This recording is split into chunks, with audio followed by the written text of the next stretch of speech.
reading, please. Miranda, Maniscalco, Burkett, Vieira, Carlson, and Clendenin. Here. We have a physical quorum. Thank you very much. Okay, so we. So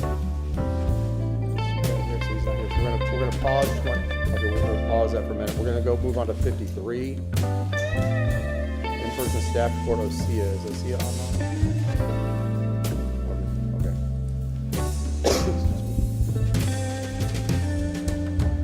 Is there staff online for 53? It's so cool there. I've been outside. I've never done one. I just dropped my coat off in the office because I was hot. There you go. Thank you. I was just gonna show up. Very good. Okay, going once, going twice for anybody on item 53. Okay, who is available? Well, John.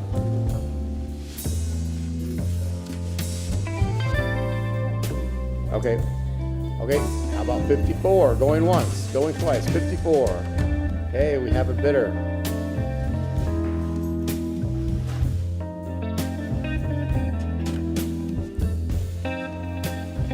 Good afternoon, Council. Mallory Lagasse, Real Estate Department. I'm here for a presentation on a motion for an honorary street naming in honor of George Levy and Leonard Levy. If they can pull up the presentation. What's up? Okay, it's not on my screen, but There should be a clicker there somewhere. it's all black. Can somebody from CCTV come and provide some assistance? Are you able to see it on the overhead above you? I can, but I can't advance anything. I think it's rebooting. There we go.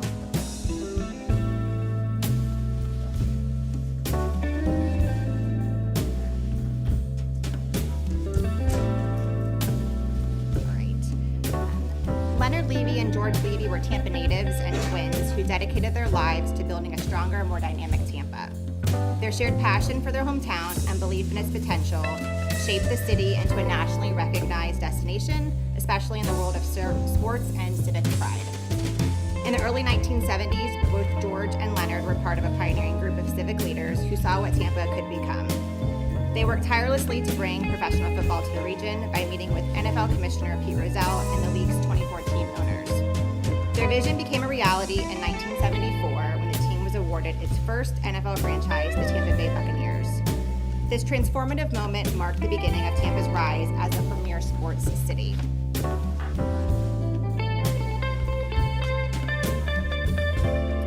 Leonard Levy was a graduate of Plant High School and earned a journalism degree from the University of Florida. He proudly served as a captain in the U.S. Marines before building a successful business career at Hillsborough Printing Company. Leonard's true passion was advancing Tampa's presence on the national stage. Beyond helping secure the NFL franchise, he was a driving force behind bringing multiple Super Bowls to Tampa. He chaired the task force for Super Bowl 18 in 1984, was co-chair for Super Bowl 25 in 1991, and ultimately his influence resulted in Tampa hosting additional Super Bowls in 2001, 2009, and 2021. His leadership was instrumental in putting Tampa firmly in the global spotlight as a sports destination. Leonard served on countless organizations, including the Tampa Bay Sports Foundation, the Greater Tampa Chamber of Commerce, Tampa General Hospital Foundation, the Outback Bowl, and the Mystic Crew of Gasparilla. His influence was felt deeply in education, healthcare, business, and philanthropy.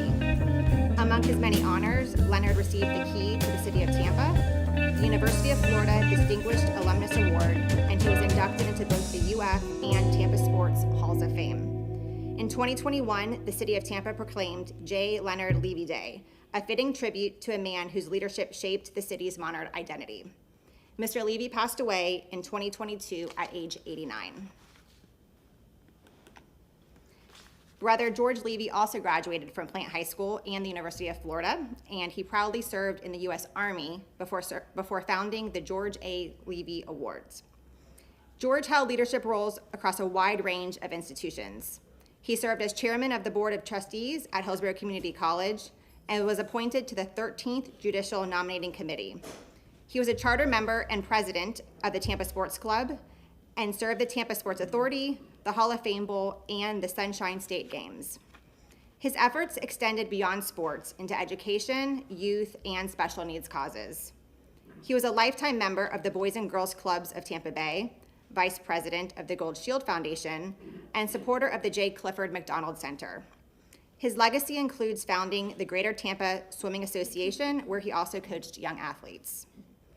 Recognized for his leadership and generosity, George was named Tampa Citizen of the Year, Small Business Person of the Year, and received numerous honors from the University of Florida, the Boys and Girls Clubs, and local civic organizations. Mr. Levy passed away in 2016 at age 83. Together, Leonard and George Levy embodied the spirit of service, vision, and community building. Their influence brought national sports, major events, and enduring civic institutions to Tampa. They helped transform Tampa into not only a better place to live, but a city with global reach and hometown pride. Per our due diligence, the Mobility Department recommends the installation of an honorary street naming sign at the southeast corner of North Himes Avenue at West Ohio Avenue.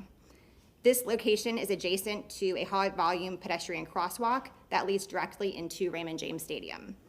This ensures that the sign will be seen by countless fans, visitors, and members of the community for many years to come. If council chooses to move forward with this honorary street naming, we request a first reading for September 18th or sometime thereafter, and I am available if you guys have any questions. Does council have any questions? Councilman Maniscalco. Thank you, great presentation. I learned things about the Levy brothers that I didn't know. I only met one, Leonard Levy, and it was right there in the front row for I don't remember when it was, for what the occasion was, but you know, you would hear about them growing up, how instrumental they were. I mean, you said it all, with the Bucks, with sports, with giving back to the community. You know, their names are well recognized, and I think this is very fitting because even though they're no longer with us, their impact is still felt. So I'm happy to make a motion to set this for September 18th for a first reading. We have a motion from Councilman Maniscalco, a second from Councilman Vieira, Councilman Miranda. Thank you. I believe that this is happening because D.C. Gatufas This was, is the one that asked for this. And I don't know how it came to my office, but it did come to my office through Mary. And so we worked on it. Maybe it was I don't know. And so we did it with the best we could with your help and other help. So I've known both of the brothers for many years. They were nice people. And they were dry humor. They knew how to get under your skin pretty well. They had to. But they were very nice, and what they did, everything you mentioned is 100% correct. They're very nice, and the family's nice, and they were very close friends with Mayor Greco also. yeah. But it was D.C. Gatufas who spoke this morning. It was, this is how it got to be here. He reached out to me and maybe some others. Correct. I don't know, but he's been a driving force behind this. Okay, I have a motion from Councilman Maniscalco, a second from Councilman Vieira and Councilman Carlson. I just wanted to add real fast.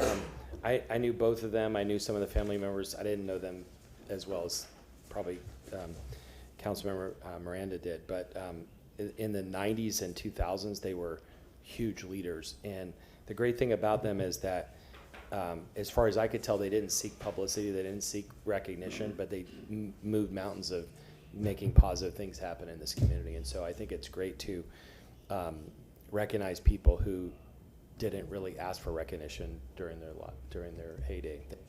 Thank you. Okay, all those in favor say aye. Aye. Opposed? Ayes have it. Thank you very much. And just for the listening public, we will post this online for public comment starting tomorrow, which is August 8th through Monday, August 25th. Councilwoman Hurtak. Thank you. Thanks. I worked on this through lunch with Chief Bennett, and we think we've come to a resolution for item number 20. If you are ready, we can discuss it. Okay, we'll bring item 20 back to the table. Chief Bennett or Councilwoman Hurtak? So let me sort of set the stage. what happens, the RFQ was very specific about fire rescue and, I'm sorry, about fire, fleet, and supply. It did not mention any other entity in the RFQ. Where Lowry Park came in was the scope of work, and we have determined that we can take that portion out of the scope of work. But in the same breath, what I didn't know, because it hasn't come to us yet, is that they have created a separate scope of, or a separate work order, thank you, for the Lowry Park, for what is at Lowry Park, and to look at what's there and where it can go. So that is already happening. It hasn't come to us yet, but it will. So I will, with that said, correct me on anything I didn't get right. All right, again, John Bennett, good afternoon, Chief of Staff. With me is, we have Dennis O'Hara, obviously CFO, Richard Mutterback over our CAD, and of course the CCNA process, and of course Justin Vasky from legal to make sure that we're doing things appropriately. To go back to what Councilwoman Hurtak talked, I just want to reset the chronology. When the RFQ was sent out, Lowry wasn't a thought. So that kind of embedded language is, I don't want to say it's boilerplate, but it wasn't Lowry specific at all. Lowry came up when we landed the property, and then that's where the work order came in to see if it would fit or not fit. So the scope is accurate by its vagueness, but because Lowry came up in the journey when the property came in, the question is just to deconflict those. And so because there's no substantive change to the RFQ process and the work order, the scope of work includes that language, which then became now a work order completely separate and apart to see if it'll fit. And we're already pretty confident it's not, just for the record, that there's not a problem changing it. Now, the legal process to do that, we have two options. One is CAD can go back and strike that language and bring it back to council before the end of the day. Or two, I'm told that there's no risk to bring this back on the 28th with the modified scope. So it's council's pleasure from there. Councilwoman Hurtak. I have no problem if you want to bring it back by the end of the day, but I wanted both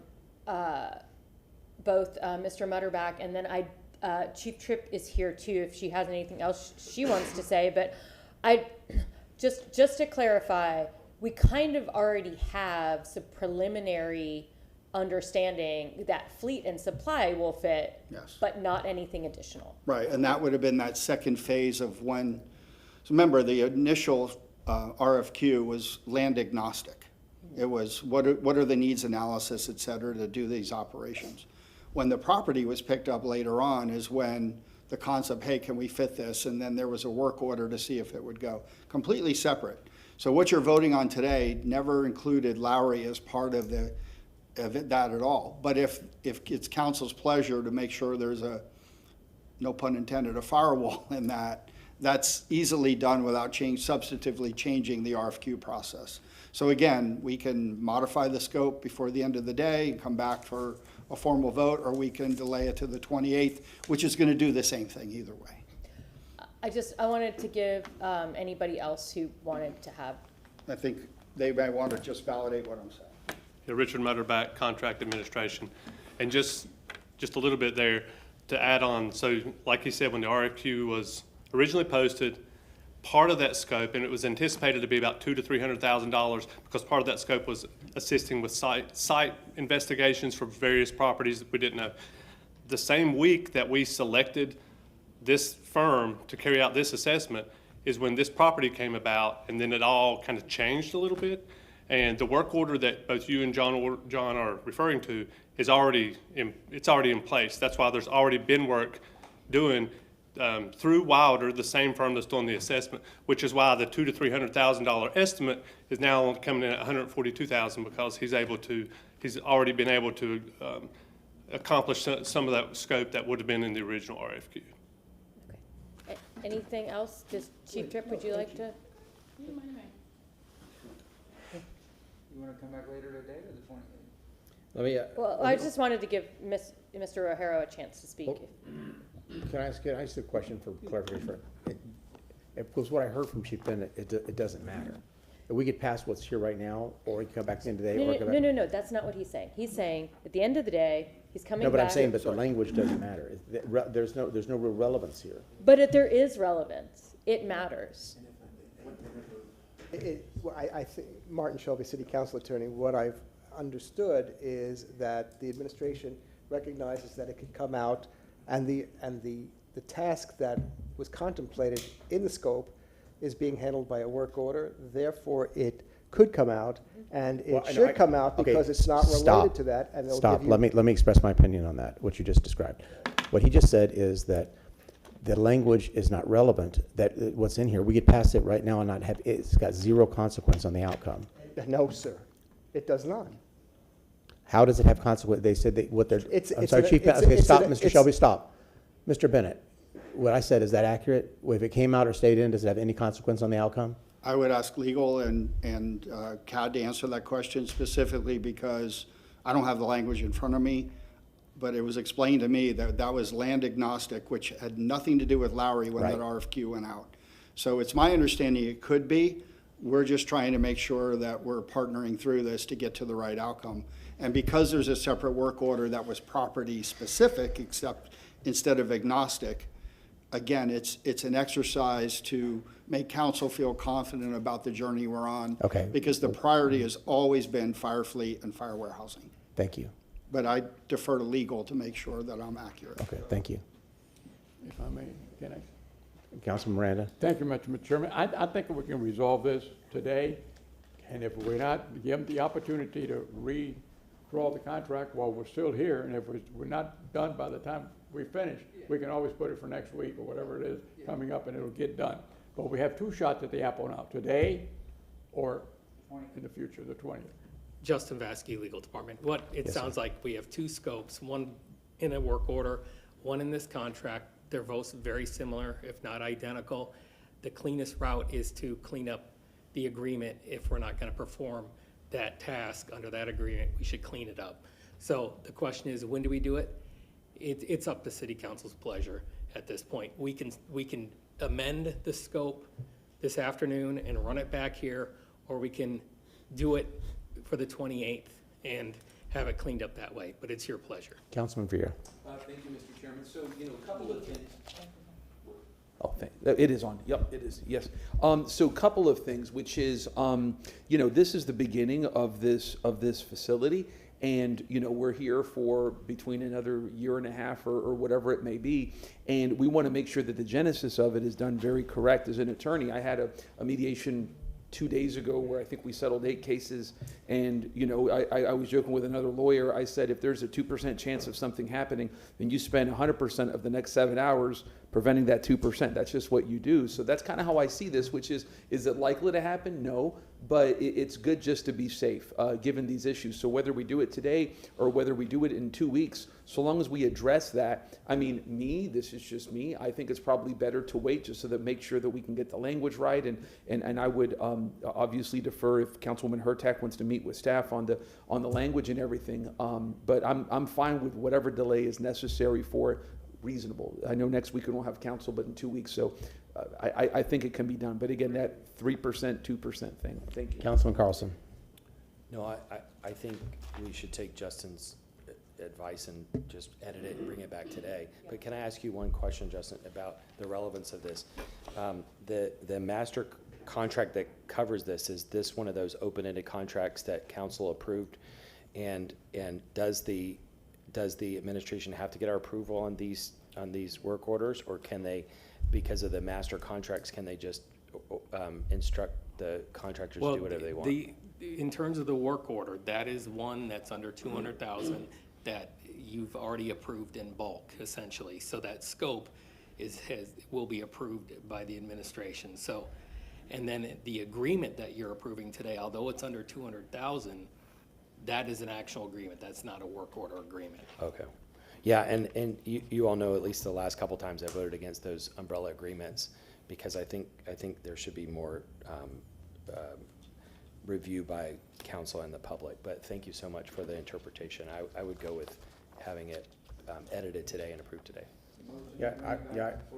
I concur with that, because my biggest fear is that I didn't want to derail this project. I didn't want to derail the acquisition, so I just thought this de minimis language in this thing, the risk of a derailing the project was ridiculous. So I have a motion from Councilman Maniscalco, a second from Councilman Miranda, Councilman Hurtak. And that is exactly why we worked through lunch, to make sure that the most important thing was moving this forward, making sure that we can get this started for Fleet and Supply. But before we vote, I did ask if Chief Tripp wanted to say anything. Would you like to say something? I'll just keep it brief. Barbara Tripp, Fire Chief for the City of Tampa Fire Rescue. I know this morning in the meeting, a lot of conversations was going on as far as what this property is for, what it's going to be used for. But to correspond off of Chief Bennett, when we had a couple of meetings, the primary focus was to be for the fire, fleet, and supply because of the insufficiency of how we're operating now. And of course, the addition came on later. Of course, I was not aware of that. But when someone said that I'm not a subject matter expert, that is correct. I'm not a subject matter expert when it comes to finance, when it comes to building and everything, but I am a subject matter expert when it comes to that department and know what it needs and what's going on. Currently, just to let you know, yes, I asked for a Lamborghini, but I'm okay with a Ford. And the reason I say that is because of how the city is expanding, and as far as the equipment, you know, we are all hazard agencies, so we provide services throughout the whole state. We have Florida Task Force, which I have equipment in other agencies that's been stored that I need to have like one central location. So by asking for 10 acres, yes, because we know the property in the city of Tampa is null and gone. So if there is areas where we can put additional facilities on there as well, you know, but I was willing to go with 5 or 6 to maximize what we're currently working out of now. And just to let you know, Hillsborough County, of course, they have their big fleet facility. I believe they're on 5 or 6 acres, and they have outgrown that. So before I even came to ask for additional acreage, I did research, you know, to see, okay, how many vehicles we have, where are our resources, where are we going to store them, and that was the whole purpose of trying to get additional space for that. Okay, so we have a motion on the floor to, Mr. Rahara, go ahead. Thank you. And Dennis Rahara, Chief Financial Officer. Good afternoon, Council. And I apologize if this is not the right item, but under the previous discussion of this item, some misstatements were made about me, my capability, and my office by Councilman Carlson that I'd like an opportunity to rebut. I'm going to deny that opportunity right now, but you could probably take that in the next administrative report if you'd like to take time in the next administrative update. But we need to move on with the agenda today. Thank you. Thank you, sir. Appreciate it. sorry. Thank you, Council. Yeah, we have a motion. We have a second to have staff come back to council prior to the close of business, which is going to be fast because we're going to move through the schedule quick. So you guys get running, and we will. And so we'll hear that at the last order of business. All those in favor say aye. Aye. Opposed? The ayes have it. Councilman Hurtak. Oh, no. One other thing. Oh, he already left. I wanted to ask Mr. Mutterback if you could grab him.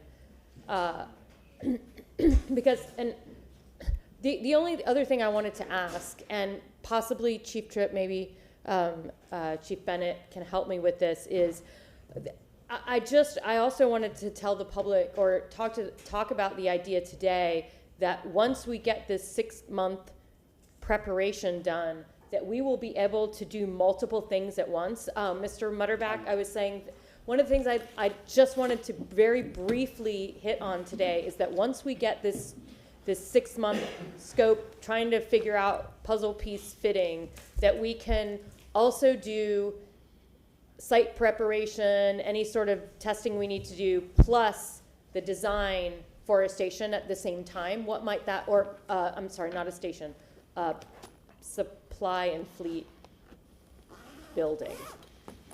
Richard Mutterback, Contract Administration.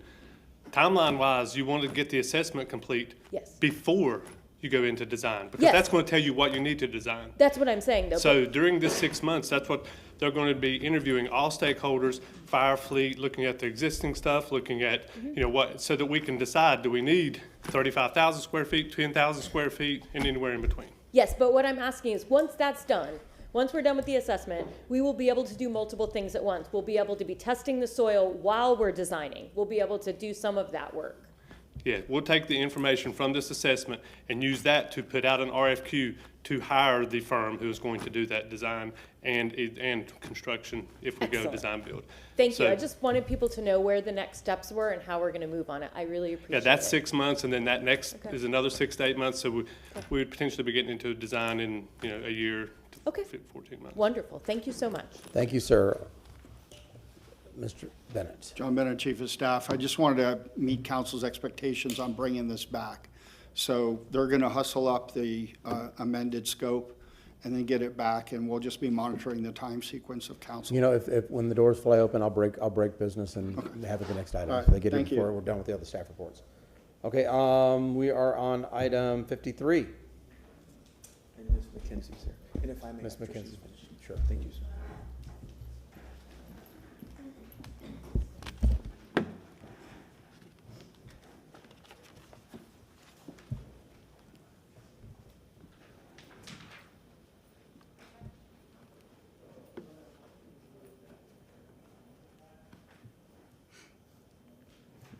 Like awkward.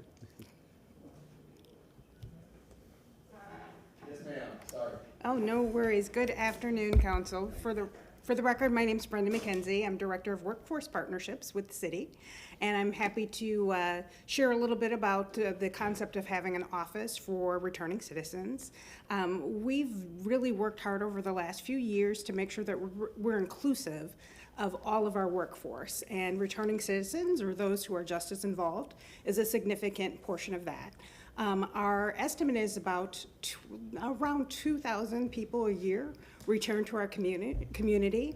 And because we're at a point of full employment, it's really important that we're activating all of our workforce age individuals and making sure that they have access.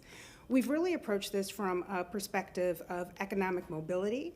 So working to make sure that we're getting them into not just jobs, but careers that would service them over a lifetime.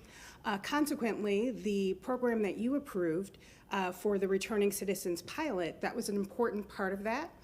We work with A. Brown Ministries with your approval, and we've been able to touch over 1,000 folks so far in just over a year and a half, connecting them to important counseling, resources, getting them placed into jobs, and then also doing the follow-up.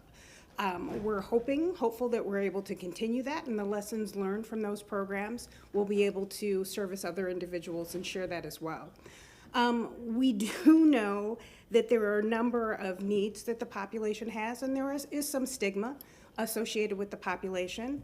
So the Mayor's Workforce Council had advised, as part of our Good Jobs, Great Careers plan, that we have a whole section that is focused on returning citizens and engaging returning citizens.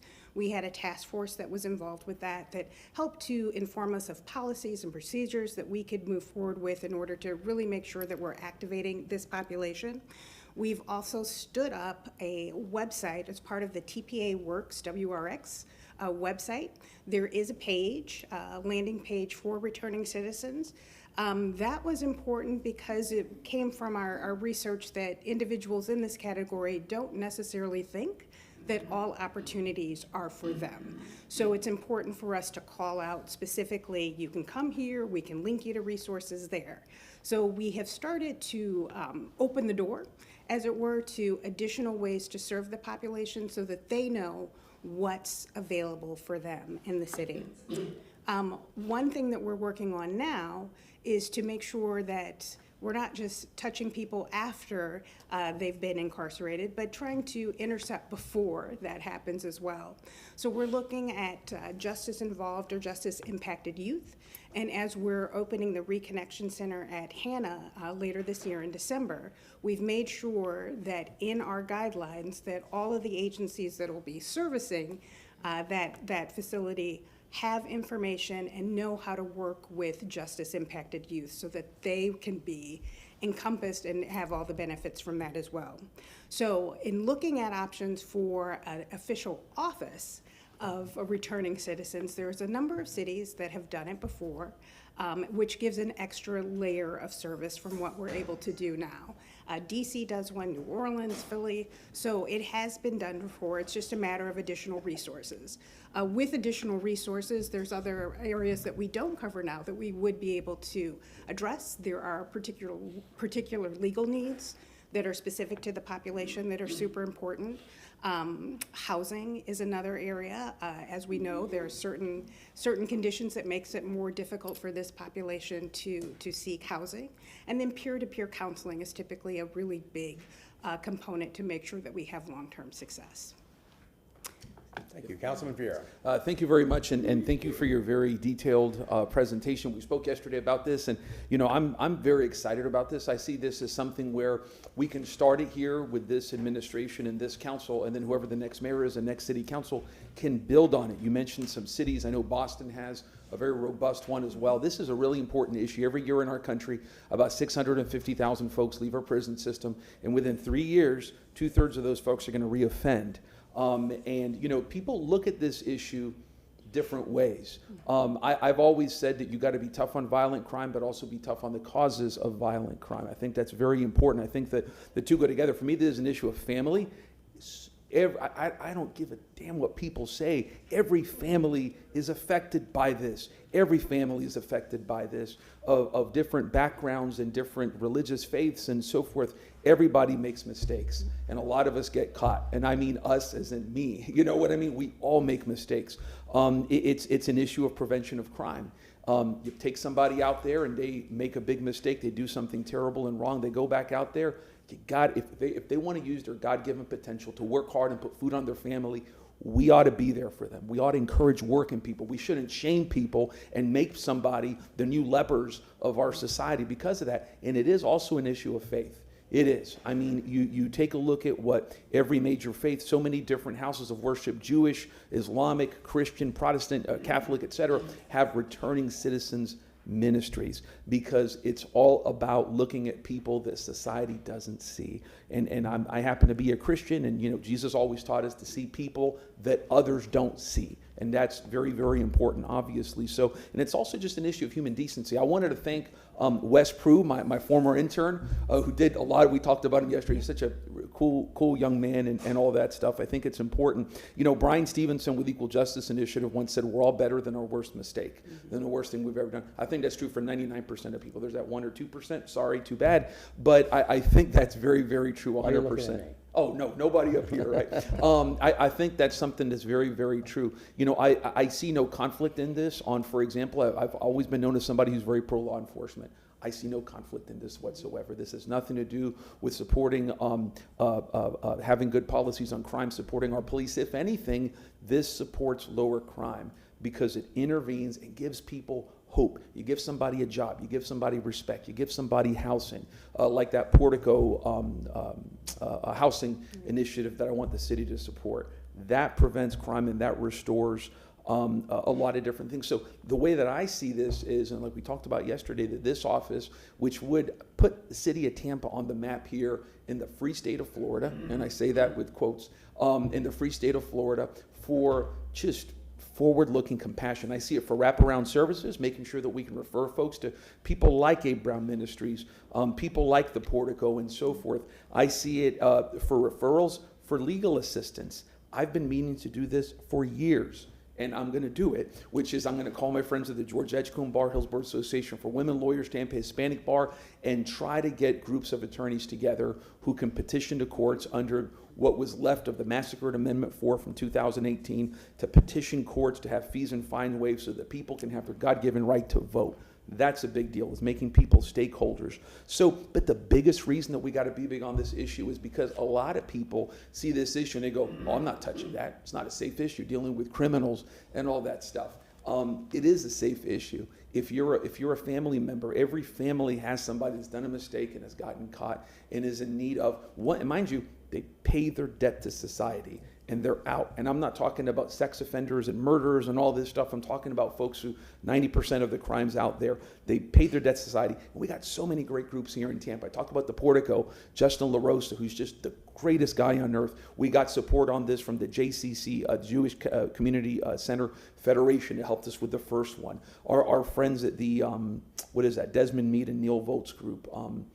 oh Lord, Florida Rights Restoration Yeah. Coalition. It did so much work for Amendment 4. And obviously Abe Brown Ministries, I always tell people if Jesus was alive on earth, he'd be volunteering at Abe Brown Ministries. I always say that. I met with them, with D. Jones, attorney, Joe Probasco, and Robert Blunt on this, and they're very supportive. So what I'll do, with council's consent, is to do a motion to perhaps come back on this for an update of where it's going and everything like that. And just tell me how much time, again, with council's consent. But again, this is a really good issue that Tampa can really have a good footprint on. It's an issue of compassion and seeing the best in people. That's so important, seeing the best in people. Thank you. Thank you, Councilman Vieira. Councilwoman Hurtak. Thank you. This is an incredibly important discussion, and I really do appreciate it. And I was actually just going to ask, what are the next steps? Coming back with an update, but what are the next steps to move this office forward? So we've tried to maximize all that we can do with the constant budget funding in terms of referring services and making sure that we have a laundry list of all that's available so that we can share that. But if we want to up the level of services like other cities, we will have to allocate some additional funds in order to make sure that happens. Okay, thank you. Well, I'll let you lead. So what is the wish of council? If anybody else? Councilman Vieira. Yes, sir. Thank you, Mr. Chairman. So what, we can talk about this offline, but what dollar amount do you think we need to give this thing? Again, I would hope that the next mayor, and by the way, like, this is part of the Racial Reconciliation Committee's agenda, and I've told that board that they can make these issues part of the next mayor's race, so that folks who are running for mayor are going to look them in the eye and say, what are you going to do for returning citizens? That's a big deal. And what are you going to do with this office? So what do you think is a good amount for the beginning, so to speak? You know, off of the top of my head, I would want to connect with Mike Perry in the budget office and just kind of get a level set on this before coming back. So how about this? I'll work with Hager here, our good friend who does such a great job on that, and I will motion, I have to look at my calendar here. Let me put it on the calendar. Let's have a date to bring it back, yeah. Trust me, I'm a very stupid, smart guy. So, what do you think, October? You think October? Okay. Yeah, let's do that. Do we have how does that calendar look there? How about October 23rd? That appears to be. Can you put your wishes and desires in a form of a motion for me? Yes, I know, right? If I may, I motion to have city staff, including Ms. McKenzie, return to us on October 23rd with an update on the creation of the formal creation of an Office of Returning Citizens for the city of Tampa. And between them, we'll deal with the budget issue. Okay, we have a motion from Councilman Vieira, a second from Councilman Maniscalco. All those in favor say aye. Aye. Opposed? Ayes have it, unanimous. Thank you.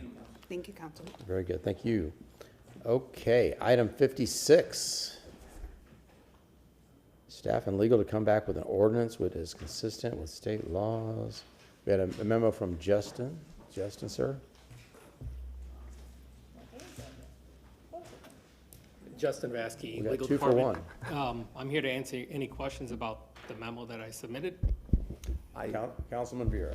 Yeah, and thank you very much for that. So Ms. McKenzie and I had a lot of cool conversations yesterday. So purposes of history, a couple of years ago, we passed the Apprenticeship Ordinance, which I think it was awesome. But, we worked together with the contractors and with the labor unions to get, we started off from the middle. We took off some of the excesses, in my opinion, of what St. Pete did, and we went for the middle, and we had a reasonable mandate. Ultimately, what Tallahassee did, I think in looking at things that South Florida did, that our friends in St. Petersburg did, was preempt us.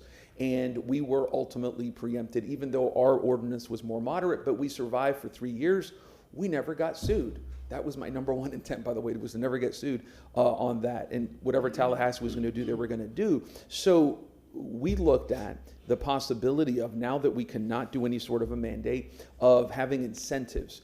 And I think that's just lame, which is the idea that you're going to tell a contractor, if you create a certain number of apprenticeships, state certified, we're going to give you money. I think that's likely going to do it anyway, or they're not going to do it, whatever. And I think that's probably a soft form of trickle-down economics anyway. So what I would suggest that we do, and we spoke about this, and you kind of have a good pathway for this, is that we use those dollars that we would have potentially used to a degree for that, but also in the enforcement of this ordinance, and to fund existing apprenticeship programs. You talked about, I believe it was HCC, you can talk about what some of our union friends do and other trade associations do to fund them, because the idea here isn't necessarily to do a mandate, it's to get something that works. And if Tallahassee took away our best tool that we have, that sucks, but we got to look at another way. So if I may ask Ms. McKenzie, Go ahead. so could you talk to us about that budget investment? Absolutely. So our intention was always to have a person-centered approach because we really wanted to grow the number of apprentices, the number of individuals who are getting that type of quality training.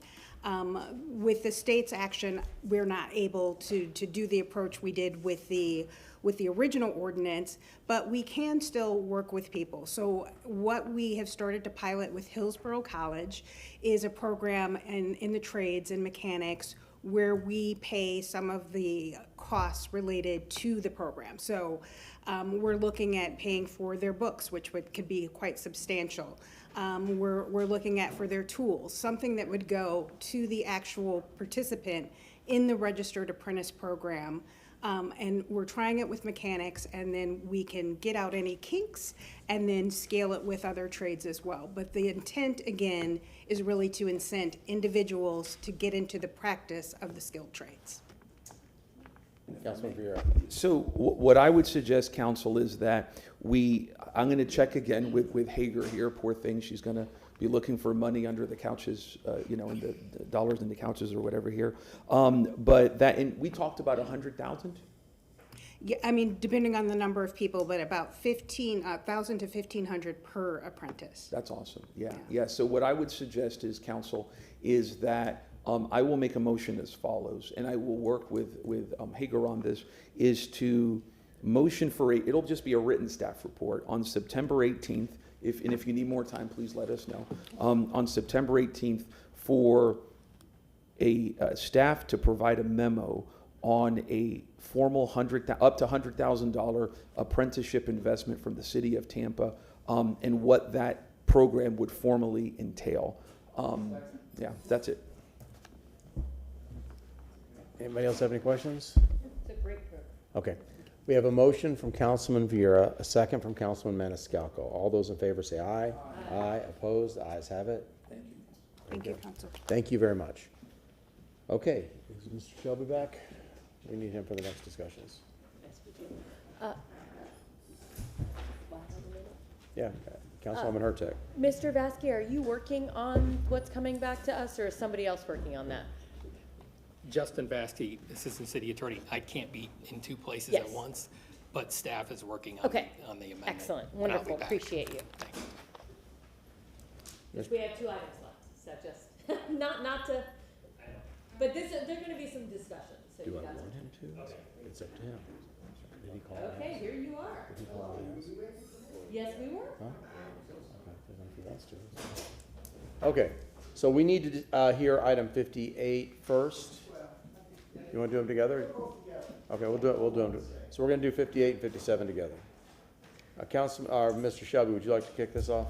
Sure. Council, I'm passing around for your information. This has been sent to you previously, and it's also in the backup material. This is the resolution that ultimately became the steering device for the 2017 Charter Review Commission, which was the first of its kind in the city since 1974. And one of the things that that committee did was recommend putting periodic review into the charter. That came back to council. Council put it into the form of an ordinance, put it on the ballot, and the voters approved it. So now the charter, section 1010, requires that beginning in 2025 and every 7 years thereafter, I think it's you establish a charter review commission, and then you do what it takes to be able to have it commence, and then have it come back. I believe it's the council's intention to have the charter questions on the March 2027 ballot. So working backwards from that, Tim Heberlein has been informed by the Supervisor of Elections that the date to get things to the ballot ordinances passed and adopted to the Supervisor of Elections has to be by the first day of qualifying, which is the beginning of January in 2027. Mr. Shelby? Yes. Since this is just internal council stuff, and I see we have the staff that we've already taken a lot of their time, do you mind if we pause this discussion and move back to item 20? So Oh, we can- certainly not. We can I dismiss don't, of this? I don't object at all, thank you. Justin Vasky, Legal Department. This is in reference to item 20. If I could have the wolf just real quick. If I want to throw it show down you there, the it should strike activate through. automatically. So that's what we're striking through. So I'd ask City Council to substitute the agreement and the scope with this revised agreement. Can I hear a motion? Right here. Make a motion to approve the substitute scope for item 20. Yes. We have a motion from Councilwoman Hurtak, a second from Councilman Maniscalco.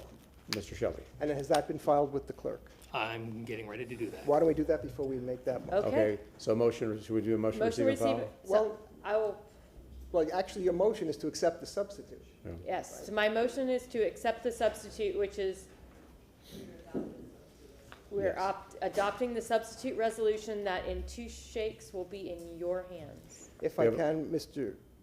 Vasky, you've sent, this is actually a complete final? Yeah, just with- separate the agreement from it, just, I'll give it to the clerk to do with whatever, but the Yeah, point, so we have a whole brand-new packet. So the substitute scope, Okay, we have a motion from Councilwoman Hurtak to adopt the substitute scope of work in item 20, and we have a second from Councilman Maniscalco. All those in favor say aye. Aye. Opposed? The ayes have it unanimously. Thank you. And Councilman. one more quick question. When can we, are we going to be looking at the work order for Lowry Park, or is that just an internal? Richard Mutterback, Contract Administration. As far as a separate work order to deal with Lowry Park, that would be something separate. Okay, that's The what I work that thought. the work that was included here is Yes. only if any of that stuff would fit on the Okay. same property. And can I make one clarifying statement, because I'm always looking to educate? As far as the work order questions earlier, and whether that would come before you, if you're, the 200,000 threshold, anything Yes, under okay. 200,000 is at a department level, with the exception of, we worked last year on, we made a revision where cumulatively, anything over 200,000 in a year, it would come before you. So that's not Okay. to say you wouldn't see it, or you wouldn't, Okay. those thresholds are there to be met. Thank you. But just as a courtesy, because now this is on our radar, it would be nice to know when that starts, so we can kind of have an idea, and if we see any land, if we think about anything, we know what you're looking for. Mr. Shelby? Thank you. yes, Can I and say now, one thing about this? now, well, unless you, before you conclude, what would be in order would be a motion to move the substitute resolution. Oh, okay. I moved the substitute resolution. Mr. Carlson, would you like to speak first? Yeah, just following on what Councilman Hurtak said, I just want to thank Mr. Mutterback, because you, since you've only been on a couple years, but you changed the processes dramatically, and the whole fact that we even see this is because you're following the new rules that you put in place. So I just want to thank you again for that from the public. Councilman Viera? And then I wanted to also state something that Councilman Carlson said for Mr. Mutterback, that, when you were here for fire, you're like, no more fire stuff, man, because you've been in the thick of it, and stuff that you had nothing to do with, but you've got to answer the questions. So I just know that I see that, man, and you're a good dude, so thank you. Thank you, guys. I would have lost the money that you'd have had it back that quick, so if I'd have put a bet on it. So thanks for doing such quick work. Okay, we have a motion from Councilman Hurtak to adopt the substitute resolution. Is there a second? Second. We have a second from Councilman Maniscalco. All those in favor say aye. Opposed? The ayes have it. Okay, Mr. Shelby, can we pick back up on 57 and 58? Sorry for the interruption. Yeah, Thanks, guys. So we're working backwards. Yeah, well, I'll give you, we'll begin with the end in mind and work backwards. I did verify section 1010 of the charter, and it is every 8 years after 2025. Thereafter, every 8 years shall a charter review commission be established per the charter. And I was about to tell council that Mr. Heberlein, Tim Heberlein, the aide to the chair, has received word from the supervisor of elections that, actually what I see here is, I'll have to, well, anyway, everything has to be signed, sealed, and delivered to the supervisor of elections by January 11th.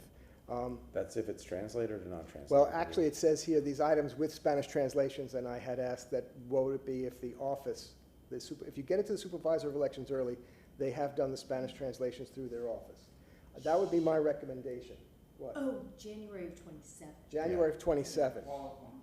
So basically, what I'm suggesting, council, is now you have an option, and I gave this to you in the material I sent you. The ordinance that I prepared, the draft, just has the language basically from the charter itself, and I plugged it in where it would be.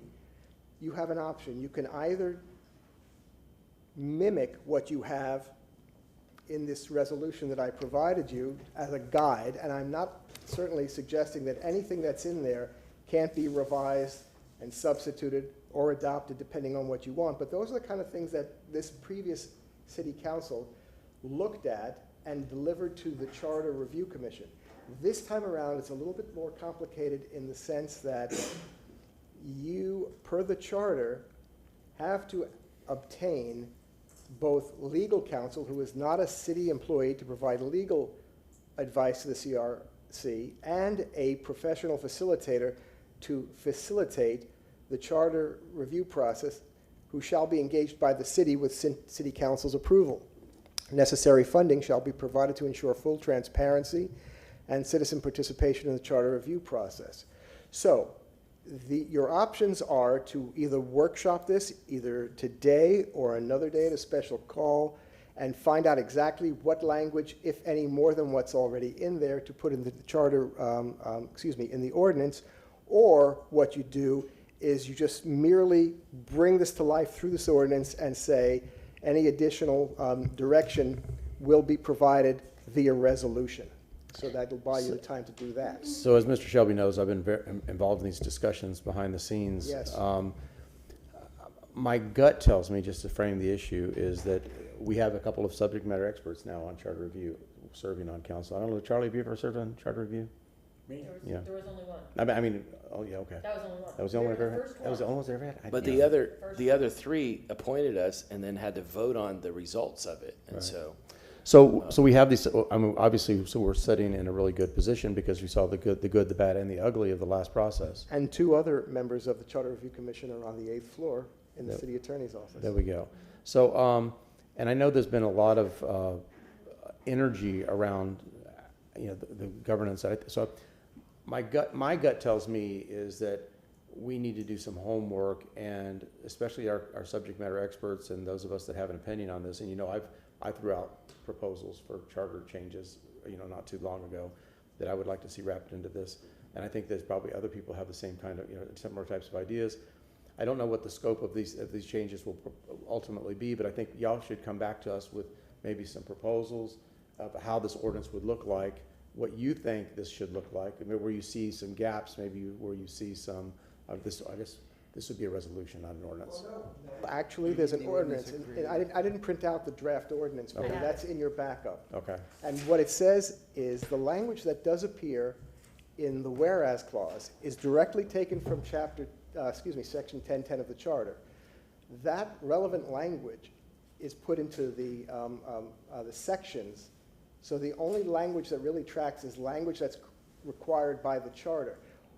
I also added language, I don't have it in front of me, the last section, Councilwoman, about the third section up, before effective date, before conflicts. What is the second to the third from the last? Section 8 is additional direction or modification to the Charter Advisory Commission, if any, shall be by resolution. You So see- basically what it's saying is that we can pass an ordinance today To create to create. The next date, because I'm sorry, but on the 28th, Yes. we can create an ordinance, and then we can set a time to create resolutions where we can, Provide direction. provide more direction, and so give us some time But this at least gets the process started, Okay. is my understanding. Did I understand that clearly? Yes, the concern that I have is working backwards. I look at it that you have to determine, there's nothing in the charter that says how you make your appointments. So the last time, I believe, each council member had an appointment, and it was ratified and placed into a resolution by the charter, by the city council. But the question is, does city council wish to have the other members of your board see the application of that person so they know who they're voting on? Or do you wish to do it as a group? You could do it differently, or you could do it the same. But I'm saying you're not bound by what the previous Charter Review Commission did and how it did it. Yeah, I think, Councilman Carlson. I think the process you described sounded fine. We each nominate somebody, and then we're gonna have to tell everybody, and then we vote on it to So codify. I think we have to create, what I'm hearing, we need to create the process to do that. So, but that has to be in a formal resolution. It could be in the form of a motion. The other thing that I think time is of the essence of is you could have these people on board right away, but you won't have legal counsel or a facilitator unless we start that And process. that's the other thing that I think was privy of this conversation is we have an earmark of $150,000 in the 2026 budget. I'm still feeling that because you see how much money have we spent on the racial reconciliation facilitator? You know, I don't, do you know how much that is, Mr. Shelby? 60? Oh, there you go. There it is. Hager Gopesky, City Council, Council Budget Analyst. It's been right around 75. Okay. Okay, so but we only have 150 for an attorney and a facilitator. And if it depends on how big the scope and scale of this charter review process is going to be, is that going to be sufficient to be able to fund? And is there any other expenses that we should be concerned about? Well, administrative support, we have to determine how that is. In 2017, it was to be provided by the clerk, but I don't know, there's been no discussion with the clerk's office as to what that would entail. Certainly, the clerk has to be brought into the process early on. The other thing I should tell you is if your goal is to, let's say, by the beginning of November, have that board be complete so that you can actually review what their recommendations are, you still have to put them in the form of ordinances, which requires 2 readings. So there's time there, and then you also have the holidays in there. You don't want to be late getting this to the supervisor of elections. So your scope may be limited by how long you will give that committee to be able to function. You haven't decided whether they'll be meeting monthly, whether they'll be meeting bi-weekly, whether they'll be meeting weekly, and depending on what the scope is that you give them, you have to give them the time to be able to accomplish that. So, I mean, just kind of like, as we and I have had these kind of discussions, so when you back it up, it appears as though if council was able to appoint their representatives by this November, and they were to be able to start their work rolling into the first of the year, that would give them, say, 10 plus months to be able to accomplish the work. I think it just depends on what we anticipate the scope and the scale of this project is going to be. How much of the charter are we going to reopen? What are we looking at? I mean, Councilman Maniscalco, I saw your light was on. Sorry. Yeah, so, I was one of us three, Miranda, Vieira, and myself, in establishing this because the charter hadn't been looked at since 75, Yes. I think. So, I think the way it was set up worked. I don't know about the time period exactly, but they had quite a few meetings. It was a very, very good board. A lot of good, you saw who came out of there. A lot of electeds came out of there, or city attorneys, assistant city attorneys. I like that we each appointed our one person. I appointed Councilmember Carlson. He was the only person that asked me, and I appointed him the next day. And we'll see, but it was, and look, see, making magic happen. Kingmaker. No. Won by unanimous vote. Yeah, so anyways, I think it, huh? Won by unanimous vote. No, you were my appointee. There was no issue. So I think it worked in giving it, so we make a motion today to bring this back at the 28th August meeting for the ordinance establishing the creation of this commission, number one. And then I guess by November, as was mentioned, or if we need to sooner, that we each appoint our person, going by the same setup as it was before. And then that'll give the commission 10 months, whatever it is, to work, and then we make it by the deadline for January of 27. Councilman Vieira? Thank you, Mr. Chairman. So, yeah, I mean, my view on this is, I kind of go back to when in the last election we were voting on some charter amendments that we did. There were a lot proposed. I voted for probably 10% of them, but the ones I voted for, I stuck with, and when the mayor vetoed them, I chose to override that veto on 4 or 5 of them, because, there's folks that say, don't touch the charter. It's holy, it's our constitution. It's not the 66 books of the Bible, okay? Or whatever. It's not. Yeah, it's just not. That's silly. But on the other hand, I don't support radical changes, extreme changes, anything of that nature. If there are things that you have to have more moderate, change on, like we did, I suggest on those charter amendment attempts. Those are things that I can support philosophically. But again, like radical changes of the charter, I don't support. Potential moderate changes to conservative, of course, I'm fine with that. And I do have a question. In terms of the appointees, because I remember last time there were also council-wide appointees, correct? They were Mayoral. alternates. Okay, because I remember like Councilman Goods got on there and got on there by a 4-3 vote. I voted for him. But are there any appointees that submit their, is it just 7? You see, the that's alternates? the alternates, but, Okay, so the that's how- question, if you like, we can, by the way, the 28th is going to be a very full day, so to bring back an ordinance, it's not a problem to bring it back on the 28th, but for any long discussion, just remember you have a big meeting that night. We could spend, if it's council's pleasure, let's put this on for the 28th to come back with the ordinance to establish the committee and authorize the use of resolution to continue the work of the council That's a rather than good having idea. to do it by Yeah. ordinance. That's good. Okay, and then what I can do in the meantime is I can work with the chair, because frankly, now we know that this is going to encompass the work of the clerk's office. Yep. And the legal department has certainly their own questions as to whether there's things that they may want to recommend to the city council to give to the charter in terms of cleaning up the charter. They are the subject matter experts, frankly, in terms of things within the charter, if there are any conflicts within the charter and the like. And the other then is the administration, because what we have to do between now and the 28th, Mr. Chairman, is to begin the process of how council will ultimately sign an agreement for legal counsel and sign an agreement for a facilitator. Okay, Councilman Herter. No, Councilman Carlson. Oh, Councilman Carlson, I'm sorry. Yeah, one thing I want to throw out, almost all of us have been involved in this process before, but this is different than the last couple times council has recommended charter changes, because that was specific language that was proposed. All we're going to be doing, you see in this list from last time, there are some guidelines, and I would suggest whatever we put in there that we also say, or anything else that they want to recommend. What had to happen was that the committee had to have a consensus to recommend back to council, and then council had to discuss it and vote on it. Council has the ultimate approval to put it on the charter, the committee doesn't.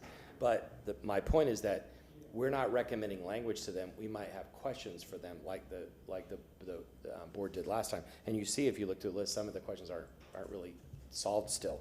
But the other thing is that the committee is going to be a filter. They can take the time that we can't to go through in great detail and talk about the issues and debate them, and then come back to us with a recommendation. But we still can debate them and discuss. They don't put anything right on the chart. The other thing that we put in this motion was to set rules for how they would operate. Last time, I felt like the consultant had too much power, and also the city attorney at the time, although Marty was there, the city attorney at the time came in and started giving advice, which was not in the motion and was not in the setup of it. But one of the things that the consultant said is, instead of having a chair, the consultant will just lead it. And I thought we missed out by not having a chair. Lynn stepped up afterwards and was kind of the spokesperson for the group, but there was no official chair. And it's hard to run a discussion without somebody being chair. The other thing is that the consultant in the beginning recommended, this is like in our first meeting, recommended that it had to be super majority vote because then it was coming to council. Well, what super majority meant is that essentially the mayor had veto power. And so anything that the sitting mayor at the time didn't like wouldn't go through. And it doesn't mean that the group didn't agree with it. It's just it gave too much power to one person. And so I think a majority would be fine. I think having a chair would be a good idea. And so I want to, and then the other thing is we just need a list, and it's, as I said, it's really a list of questions. The other thing, to the point about don't touch the charter, that came up by this administration when they didn't like what we were proposing, but a couple years later, they wanted language on the charter. And the first time they ran a campaign to kill the charter proposals we proposed, and 3 out of 4 passed anyway. The last time, they wanted a charter change, and so they didn't argue. They didn't bring a line of people to say that a charter change was a bad idea like they did the first time, because they wanted the charter change. And that means that it was disingenuous the whole time. A charter is like any other legal document, has to be updated. Even the U.S. Constitution has the ability to be modified from time to time. And this charter is imperfect in the way it was written. One of the things we changed before was to make it gender neutral, because it said he everywhere. And there were other things that had changed that had specific language about departments that didn't exist anymore. So anyway, those are just some suggestions. Councilwoman Hurtak. Thank you, and I completely agree. I think a chair would have been very useful. Councilman Carlson's right. The supermajority cut so much of the conversation we were having. It was really good conversation, and then, I mean, it was constantly a 5-4. No, not 5-4. Supermajority would have been 6. 7 instead of 9, I think, is what it had to be. 6, 9. yeah. Was it 6? I don't recall. Anyway, but it really, I mean, because they're a recommending body, we're the ones that decide what actually goes forward, and so we need a supermajority to actually get anything through, because if the mayor were to veto it, we need that. So I really think that because the quote-unquote heavy lift was done by the previous charter, that's why we had 18 amendments, and most of them were very simplistic, like taking, updating the departments, making it gender neutral, really, we had something about you can only, printing in the newspaper, and didn't even mention the internet, where now we're putting stuff on the internet. So trying to just neutralize a lot of that language from age. So I think we did the really heavy lift. This is the first time that we're able, this commission's going to be able to kind of look at other things other than that. We had to devote so much time to those small yet mighty heavy lifts that this will be interesting. So I do agree with both of those things, but going backward, and you may or may not remember, not only did we have to approve that, the council had to approve, then it had to go to the city attorney where they figured language, and then we had to approve that again. So 10 months we don't have 10 months. Or they're not going to have 10 months. We need to have this in front of us for first consideration, probably no later than October 1st. That's 10 months. 9 months. If you start from January, October is the 10th month. Oh, okay. Well, so then, I mean, if we appoint the people by like November, it may be council's decision to decide. Is it going to be? I believe it initially said, and this is very interesting because you raised the issue of the chair. There were multiple resolutions that council passed, and this 588 actually, if you look at the back of it, it has the strike-throughs of what the council originally had agreed upon and passed. And then I guess it was maybe the recommendation of the Charter Review Commission or council itself. For instance, Section 6 on page 2 of the exhibit actually struck the decision that council had previously made to select a chairperson and a vice chairperson. So the other thing is that in terms of the legal department, I've had this opportunity to talk with Andrea Zellman, the city attorney, about this. There are, it turns out, systemic issues that need to be addressed in the charter, not necessarily to policy, but to housekeeping. For instance, we have all the special acts in what a Section B, Part B of the charter is, which creates a lot of confusion because then you have to reference two separate parts of the charter. So the heavy lifting you might want to ask the legal department to do that kind of housekeeping, because they've offered to do it and they Structural changes. Thank you. Can we ask for their suggestions on structural changes so we can put that in the scope? Absolutely. So that's a motion I'd like to make today then, after we approve this, is to, I'm gonna do it right now before I forget. I make a motion to ask the legal department, I'm sorry, I've spent a really long week.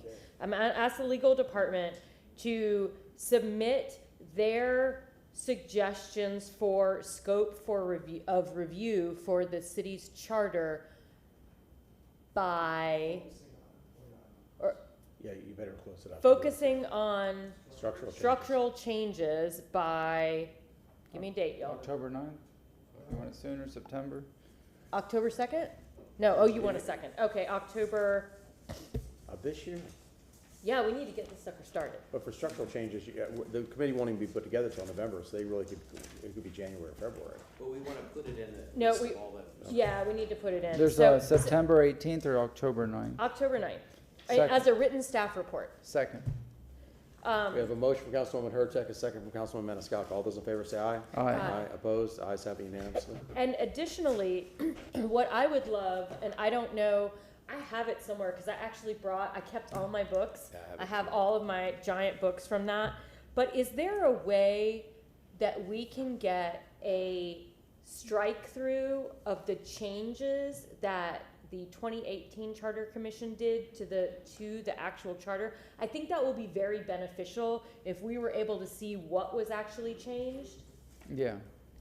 The document must live in an archive somewhere. It does, for sure. I just don't know where. So I'm not quite sure. So I'm gonna make a motion to ask staff, and I'm assuming that's gonna be the clerk's department, but I'm not positive, to provide city council with a copy of the strike-through language for the charter approval of 2019 by that same date of October 9th, again as a staff report. Yeah, written staff report. Yeah, a written staff report, I'm sorry. Second.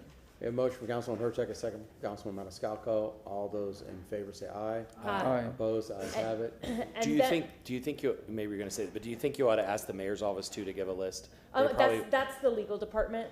I believe the legal department. Well, I think that's one of the problems that we have to clear up in the charter too, because the legal department technically represents both of us. Okay, And so so then the- I the will mayor should close give the a loop separate and list. say, I will make a motion to ask the administration to submit their list of Or scope. Recommended changes to the charter. yeah, so, recommend this, their They want. They won't have any recommendations to anyway, the probably, but charter Let's see, if they have one, we'll recommend. by the same date, which is October 9th. October 9th, also as a written report. Second. We have a motion from Councilwoman Hurtak, a second from Councilman Maniscalco. All those in favor say aye. Aye. Opposed? Remember, they have to debate it, Ayes and then have we it. have to debate it. And Yeah, so that's why we need it so early. It's not, they're not changing it, But- they're just recommending a question. That is a Mr. Shelby. discussion, this is a discussion for what is going to be going in the scope that gets presented Correct. for the review So of if the they come charter to the review night, board, not the actual. everything come back on October 9th, we'll So- just go Right, to the. and by that point, I'm sorry, if I could just finish this, close the loop on this. On the 28th, we still have to make that motion, Madam Clerk, for this to come back on the 28th, or was that done? No, I haven't done it yet. So, but here's the thing, The 28th. by the October date, that ordinance will have already been adopted, and that committee will be in existence, and then we can actually move forward from there. Yeah. Well, and what I also want to, while I'm on the same tangent, I would like to make a motion to, now, do we want to do this at a workshop to No. discuss these, or do you want to just talk about it during regular session? During regular session. Okay, then I make a motion that what? I'm just reminding council that this would be the time of day that you would get to it. Yes, I know. So I'm going to make a motion on October 23rd that we discuss this, because it'll be right after we get that. We will have that information. We'll be able to research it. If you give it to us for too long, we'll forget about it. But so we'll have a conversations on the 23rd. That will be the 5th staff report, and we will add no more staff reports. Second. Oh, the 6th? Somebody else added? Yeah, we added. Oh, that was a written.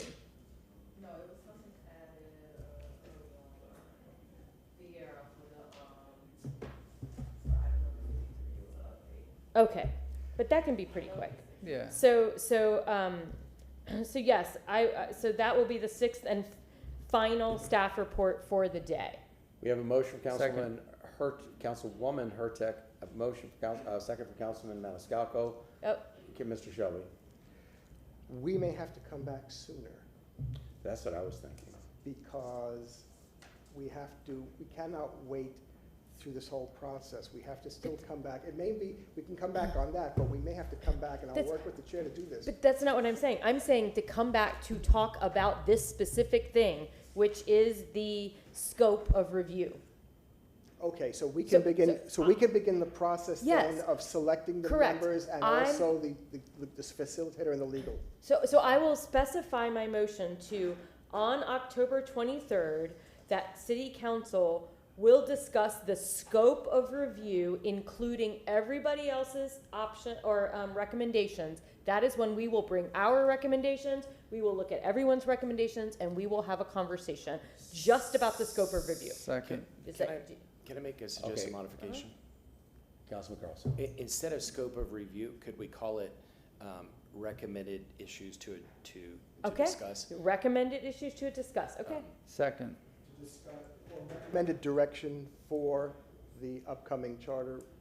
Recommended, What? what, say that Well, okay, again?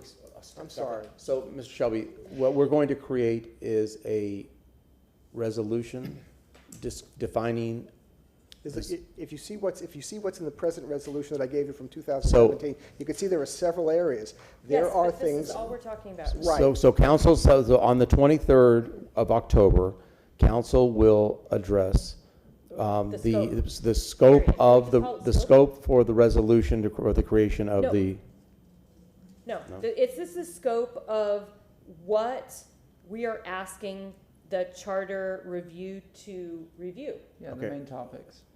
So, and you had a better, I was saying instead of the scope of recommended review- issues to so discuss. recommended issues. So on October 23rd, we will discuss the recommended issues using input from all of the areas we have. see, I don't think issues is the word. I think the scope is the appropriate word. Okay, But scope, scope is very narrowly defined, and I think with the caliber of the people that we hopefully will put on the committee, we should Scope of allow them issues. to discuss it.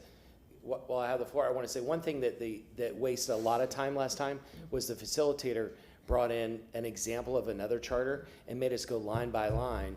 And and maybe it was necessary at that time, but they don't have to go line by line this time. They can start with the issues and discuss them, and then maybe even the agenda, the first few meetings, they can discuss our issues, and then the last couple, they can discuss their own that they come up Good with. Lord, was this the same horrible facilitator we had at the CRA? she was meeting then? great. Was She she? was phenomenal, but she was just, we desperately,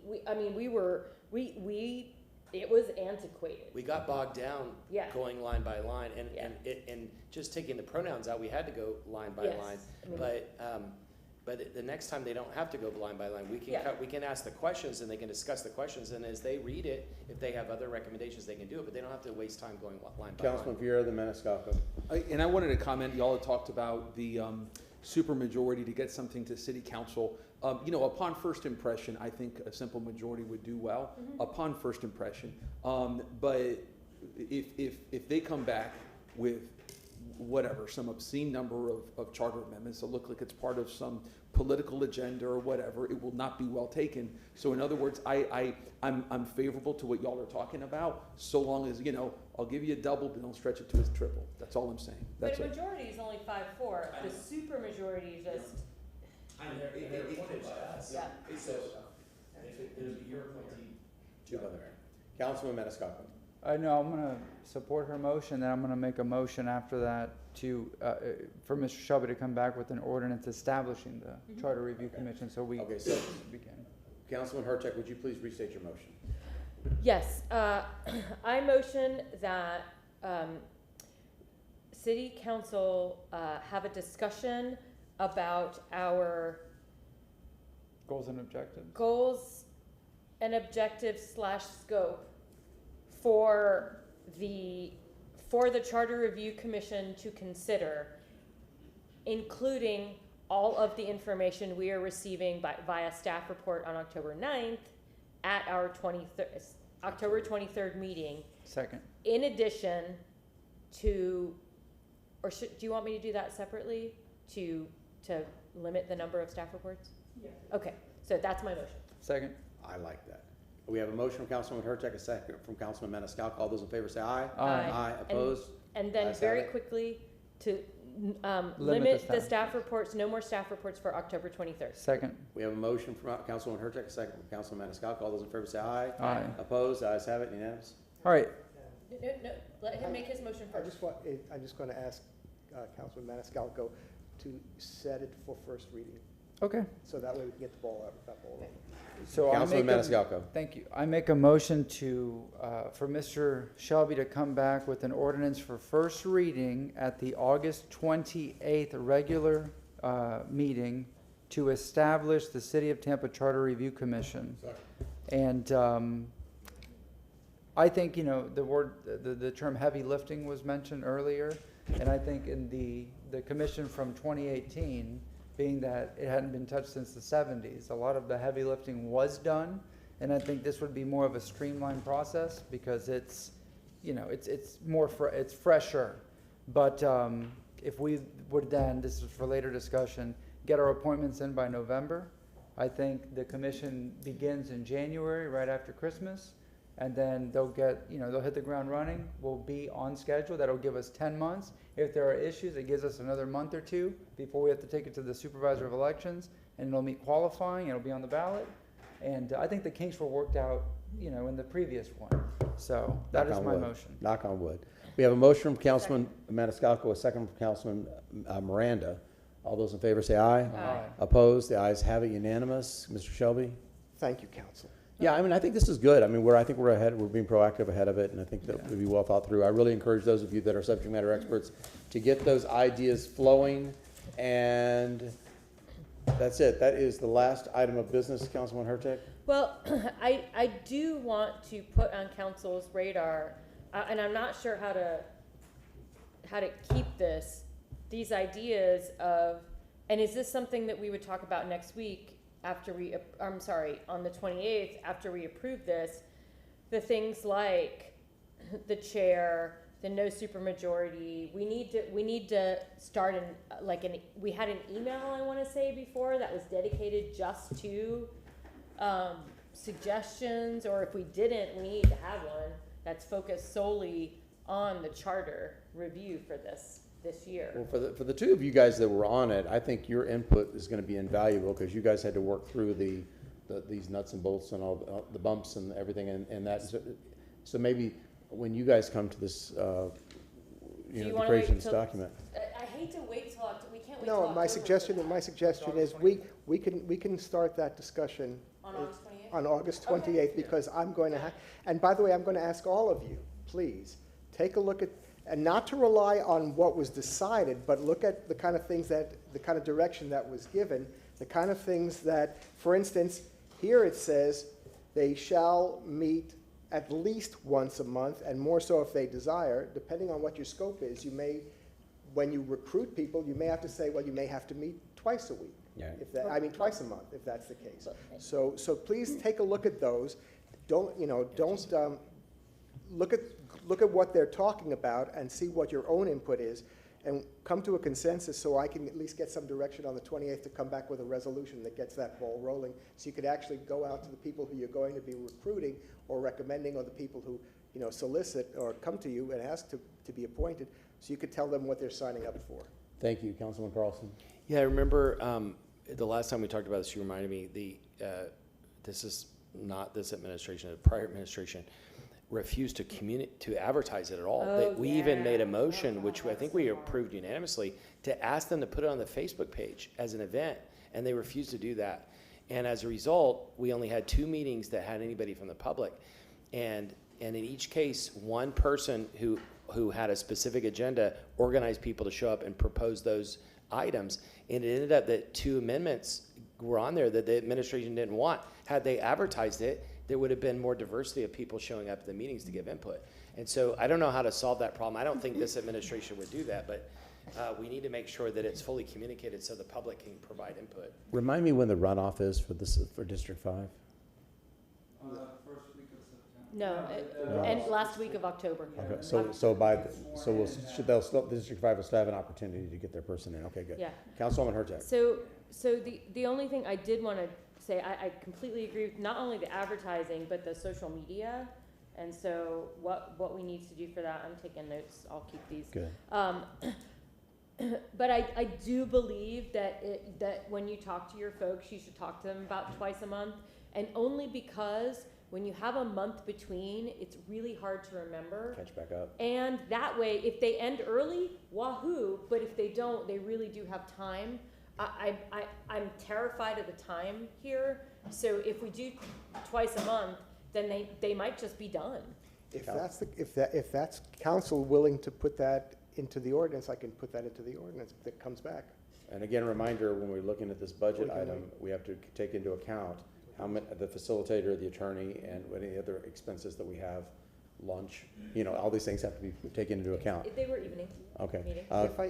If I can, just to follow up, I just want you to know, and for the public to know, that the charter does state, and I'm reading it verbatim, necessary funding shall be provided to ensure full transparency and citizen participation in the charter review process. Thank you. That's in the charter. Councilman Maniscalco.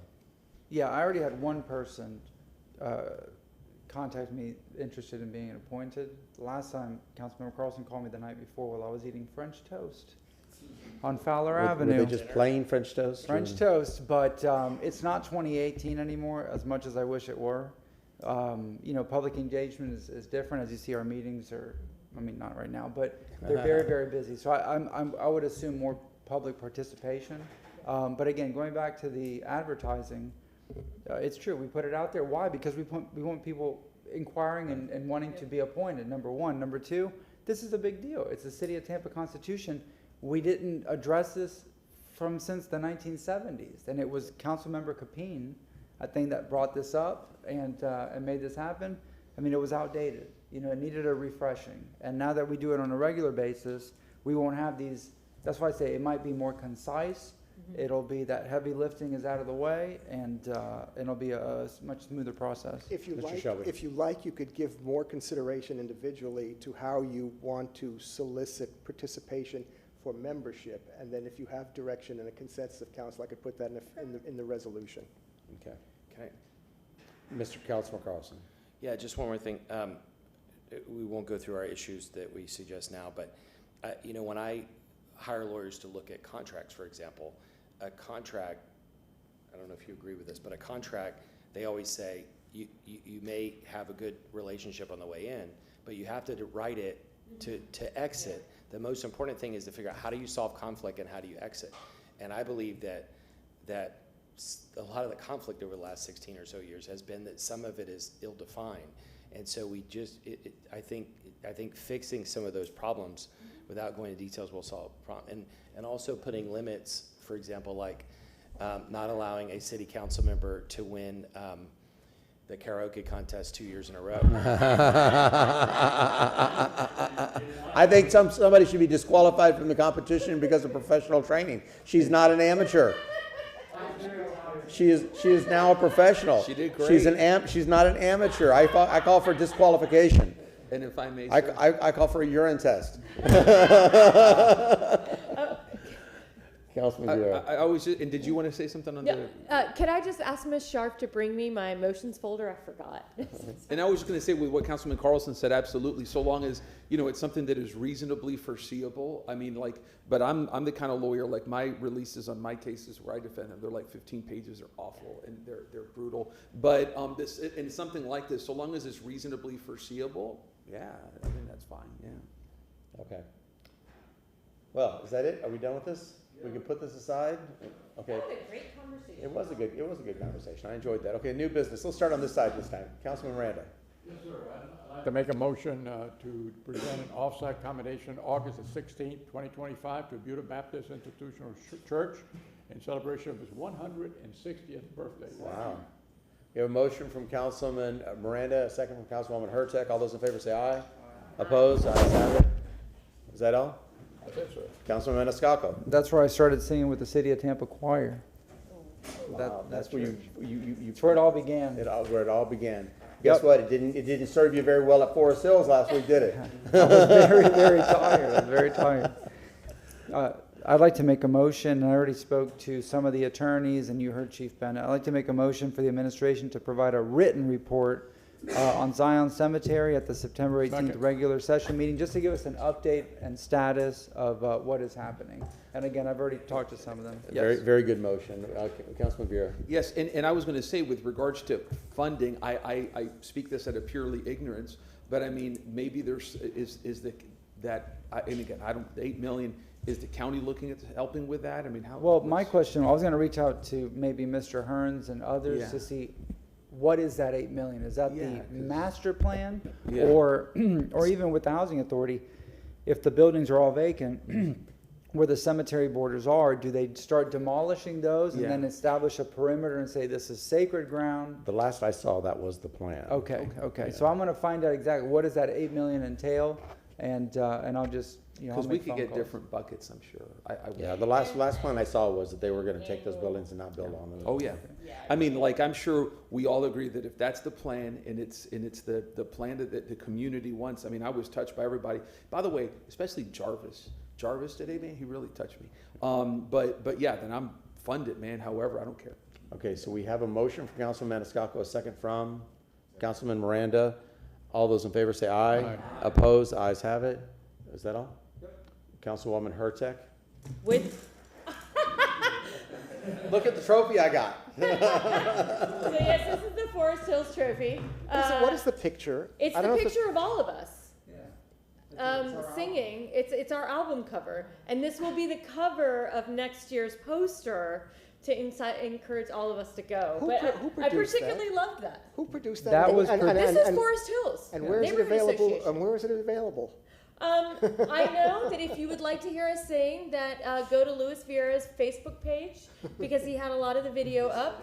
I think others might have had some video up as well. It was a really fun time, and I just want to say that I was. It wasn't about the contest, was it? No, but I was just saying to some people that I don't know of any city our size where all of us can get together and do something that, quite frankly, was.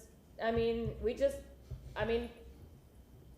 was a fun activity, and it was self-deprecating, and it was just, but it was out there just to have fun. And so I wanted to say how much I really do appreciate that and enjoy working with everyone, because that's the kind of stuff that makes this fun. And particularly, Forest Hills is just, they're always out for a good time. That is a wonderful space. If you all like karaoke, they do karaoke the first Friday of every month at 6 p.m. Does it begin? 6 p.m. So don't be a stranger. What location is that? It is at the Bays Arias Golf Course, their clubhouse. Thank you. It was also fun just looking at all the different kinds of people that showed up. Yeah. People that have different issues. They just Half a showed up public to see comment. how funny it would Yeah. be to watch us. Half What? the public comment was there. Yeah, you're right. They were, but again, that's what made it so much fun. Is that those folks in the community? And they saw came us out. in a different light, not They just did. sitting They up here in did. the dais. And it was just really fun. They got to so- see my legs. Huh? Yeah. Even somebody made the comment that I've never seen you in shorts. It's like, well, it was really hot because it's outside, but it was nice. It was under fans. It was a wonderful time. And I'm going to apologize now because I have a very long motion. Oh, good Lord. But this is from Director Feely. We talked about this earlier about doing a Tampa City Council workshop, and I have all this written, so don't worry about it. I move that we revise the agenda for the Tampa City Council workshop scheduled for September 25th, 2025 at 9 a.m.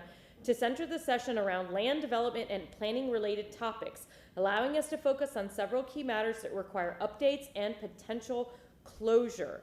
To that end, I move for the following adjustments. Item number 1, retain item 1, the Mayor's Hispanic Heritage Committee presentation as scheduled, given its short duration and importance in recognizing Hispanic Heritage Month. Number 2, defer item number 2, the biannual capital improvements project report and presentation, to a workshop in January or February of 26, since the presentation is already included in the FY26 budget process and the new fiscal year begins October 1, 2025. Next, Combine item 4 with item 5 as the update on the Channel District text amendment will be addressed as part of the broader July cycle Land Development Code text amendments. These items should be presented together under item 5. Next, remove item 3. I think this is the one we weren't able to confirm. The discussion regarding seawall and dock usage in residential areas from the agenda as the matter appears to have been resolved. We don't know. Has that been resolved? Can we just leave that one out for right now? I need to talk to Ron Whittington. Okay, so we'll leave that, you want me to just leave that in for right now? Yeah, I'm gonna try to, Okay. I'm gonna try to see I'm if that's just- possible, and then. I'm gonna cross it off and we'll change that later. Add the following presentations to the September 25 agenda to support the workshop's focus. 1, a 10-minute presentation on the housing needs assessment, a 10-minute presentation on the coastal action plan, we've been waiting for that, the Tampa Hope report, previously requested by motion but not yet scheduled, and that's for that. Take up item 6, the discussion on Senate Bill 180, which we already motioned for, as the first item of the workshop. Given its importance and time-sensitive nature, this item should be addressed at the beginning of the session. And last, brief update on the Live Local Act based on recent legislative session modifications. This motion aims to streamline the agenda. It will result in 7 items on the agenda, close out open items, and provide council with meaningful updates on several critical planning and development initiatives. Oh my goodness. I know that's all good, but it makes my head hurt. No. I say it makes my head hurt. Can I ask a quick question? Councilman Carlson. When you say coastal area action, you're talking about this, right? Coastal area action plan recommendations. I think it's the actual plan. Before that was sort of the draft plan. Okay. This one, apparently, the plan is done. Okay. Mr. Shelby. Councilwoman, you talked about moving number 2, the biannual capital improvement project report and presentation to, I guess, January or February, but you didn't give specific direction to that yet. So that's hanging out there as part of your motion. It'll fall off. If your motion is to remove it, it would be wise if you want to place it someplace. Okay, thank you. I will, and I'll put this on here. So it's Ms. to Harris- move it Ms. to move Harris it to now, right? Harris? Are you Ms. Harris? Lucas now? Harris. Okay, Lucas Harris. So Ms. Lucas Harris, I will change that to the January 29th workshop. Okay, we have a motion to amend from Councilwoman Hurtak, a second from Councilman Miranda. All those in favor say aye. Aye. Opposed? The ayes have it. So a motion to adopt the amended resolution. All those in favor say aye. Aye. Opposed? The ayes have it. Okay. Councilman Vera. Yes, sir. A couple quick ones. And it's funny, by the way, speaking of karaoke, I never have planned songs, but I was gonna sing "I Am a Rock" by Simon and Garfunkel, and then "Talk Dirty to Me" by Poison, and then I shifted at the last minute. Probably better on the second one, but That's whatever. the only reason you didn't win. I know, Is that what you're right? saying? Maybe, It's the CC only reason you didn't win. CC, pick up that guitar and talk to me. Yeah, and Yeah, she won, but she no, voted. listen, Councilwoman Hurtak did a great job. It was like, listen, it was She like did. being at a Lynn Hurtak concert. I sat there with a smile on my face the whole time. I'm going, I cannot believe I sit next to this woman and she sings like this. This is crazy. It was beautiful. It was so beautiful. And Forest Hills, they're obviously just great people there. But it's funny, we started a couple years ago. I would go there for karaoke, just to whatever. And then I invited Guido to come out, and we had this lame karaoke battle. And then Councilman Miranda and Clendenin came, and now everybody, and it's cool. I mean, it's really good, and everybody comes and has a great time. And so, and Councilwoman Henderson was also looking forward to going, by the way. God rest her soul. Really quick, if I may, I got a question. It is my understanding that a park bench, if we put a name, and I'm not making a motion for this today, if we put a name on a park bench, it's not a property renaming, right? That's what I thought. Okay, so I'm not going to make a motion on it today. There's a young man by the name of Gabe Hassan. God rest his soul. He passed on about maybe 2.5 years ago. He was 17 years old, an Eagle Scout. His family's very active in a lot of things in New Tampa, including the New Tampa Mosque. And I've worked with the parents who are just wonderful people. And every year on his birthday, they do a blood drive at the mosque and different things. And I wanted to have a park bench renaming, so I'm going to have my office send out some. And no motion yet. I'll do it next week, just so that y'all can have the full information and all that. Yeah, because that's important, even though it's not. Then I do a motion for a written report on the status of the cut-through to K-Bar Range for Tampa Fire with response times. Did we have that? Yeah, but now they're telling me it's gonna be 2.5 years. So, yeah, it's gonna be like a long time. So I wanna put that on our radar, and then I may do an in-person report, and I would have that on, yeah, it's gonna be like 2 years, which is obscene, I hear. You know what, let's do it. Let's, September 4th, and again, there's a written report, if I may. Second. We have a motion from Councilman Vieira, a second from Councilman Miranda. All those in favor say aye. Aye. Opposed? The ayes have it, unanimous. Then on the special needs internship, we got a memo today which says as follows: in response to the above motion, staff provides the following response. The administration's position is that moving the source of funding for the disability internship program from SAAF to the general fund will result in fiduciary oversight within the Human Resources Department, similar to the college internship funding. Please contact Ms. Wynn if there are any questions. Unless if I'm missing something, that's not a yes or no. So what I would like to do is to continue this written report to the next council meeting, which would be August, I know we're not meeting, is it 14th? 28th, for a motion for a better response on this, is that? Councilwoman Hurtak. Thank you. When I read it, to me, it just sounded like they would like to go ahead and put it there. So I think we just go. Meet with Ms. Wynn. Okay, Yeah, so. I would yeah, meet with give her Ms. a Wynn, call. but I read it as Yeah. okay. We can just slide it right in there. Okay, good. And so I think we just Then just I will make I that will motion. read it in the most optimistic way. So Brandon, I'll meet with Ms. Wynn on this and just confirm. And if not, then I'll bring it back. And Mr. Vieira, my suggestion would probably be that is something that you would have to take up at a budget public Yes, hearing. absolutely. So that would be the time to confirm that, and I'll certainly talk to Mr. Vasky. But my sense is that I guess the question would be, and you might talk with Ms. Wynn, is that something that council needs to take action on? Or is at the funding budget? currently available in the requested budget?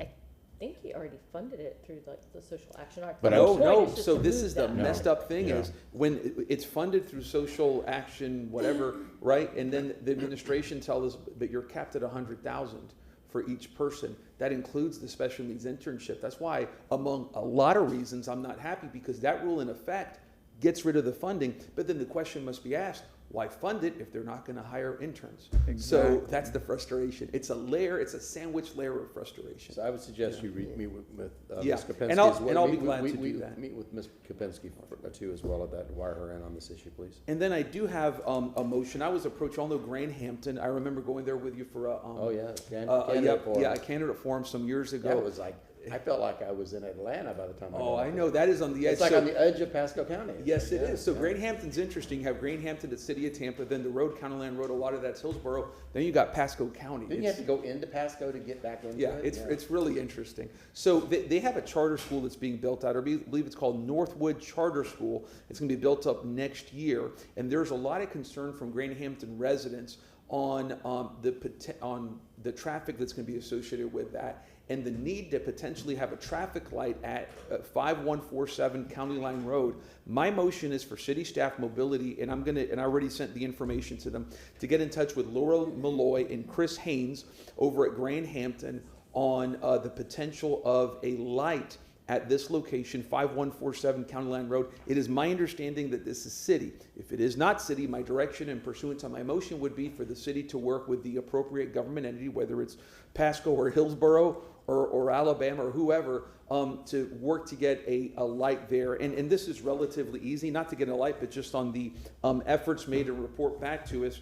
And I have this coming back to us, please, to September 11th written report. Second. We have a motion from Councilman Vieira, a second from Councilman Maniscalco. All those in favor say aye. Aye.